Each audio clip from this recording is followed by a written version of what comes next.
For my TED topic, I will be doing walking around with something balanced on your head, or Kishwa Kuwashiwa in Swahili.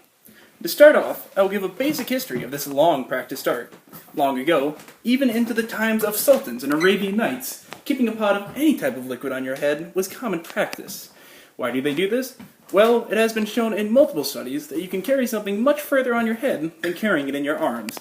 At least, studies have shown that at least 20% of your body weight can be shouldered by your head, while you expend no more energy than if you're walking around unburdened. While I was unaware of any of this before I started to do it, I feel it is a good lead into what I will be talking about.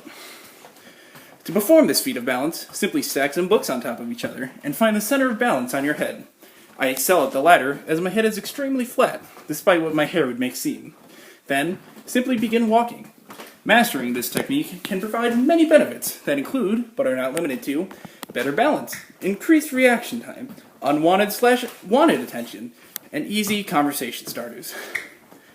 I cannot quite remember when I first started to do this, but I know it was at some point during middle school. I took a binder, put it on my head, and then walked down the hall. People thought it was stupid. People thought it was hilarious. People begged me to know how to do it, but I simply kept on walking. As time passed, the structures on my head were constantly changing shape. They'd have small on the bottom, with 4 large on the top, imbalanced triangles stacking to form a tower, or simply 9 raising past door frames. The combinations were endless, and I tried them all.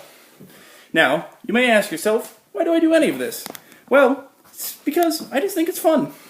No other true reason. I already stand out enough, my head literally high above the crowd, but this just makes me much more apparent. I've met friends I've had for years because of these things I keep on my head. At a middle school open house, a guy I talked with in a random happenstance managed to see me because I had 2 binders stacked on my head. To this very day, I hang out with him, even though he goes to a boarding school in Pennsylvania. But not only does it make friends, it also sets trends. By my 8th grade year, I wasn't a lone weirdo with books on my head. I was a weirdo with books on my head who had people in every grade doing the same. Be them first 9 weeks 6th graders or finals exempting 8th graders. They were walking around, proudly bouncing. I had started a movement. A 5'11" nerd with a lot of weight to throw around but with no real social mass had people mimicking him. It was, to say the least, a fun sight. And once more we come to an unanswered question. Why talk about some niche activity when you could talk about something that mattered, like race or validity of the game of darts? I'll call you out for such a rude question, but it's so valid. Why do I care? Because I think Central could do with some more balancing. I walk around between campuses, and I see nothing but glum faces, copious amounts of PDAs, and hurled obscenities. But that's just the norm. People don't do anything fun while walking to class, aside from maybe chatting. The closest thing I've seen to something cool between classes was a guy riding a skateboard. That only lasted for a week. I move that we do something about that. You never see me practicing what I've been preaching for the past 3 minutes because this environment is not a good place for it. People will cruelly knock a book clear of your head just for the heck of it.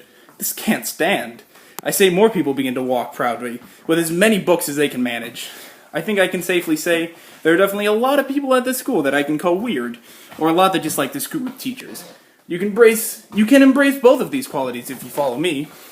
Make it obvious that you stand out. Give teachers heart attacks as you walk by with the entire Harry Potter series flying high, or just be a sheep with the herd. Let people know what books you like. Show what subjects you love, or which ones you're willing to put at risk the falling of the ground. If I even get one person to follow me, I'll consider it a victory. We can really change the landscape of this school, even without the construction. There's nothing that can really stop us, aside from direct instruction from Mr. Young, and I doubt he'd be such a killjoy, barring some major accident. I ask you to stand with me, and raise your books just as high as mine. Make a change. Make life more fun, or just make it more comical. It's not hard. Even a copy of Candide would do. I stand for the balancing of classes. But I don't expect it to happen. I might start doing it again. I might not. I love to do what I do. But I don't expect the planets to align in my favor for a second time. People will see a book balancing with the expected response. Curiosity mixed with confusion. At the very least, it will stand today. On the day I present this project, books will lie on my head for all the 8-minute intervals throughout the day. Now, you might find that weird, or funny, or something you want to try, just as they did years ago, but I have no way of telling. So with that, I'll keep my marching on, and I bid you farewell.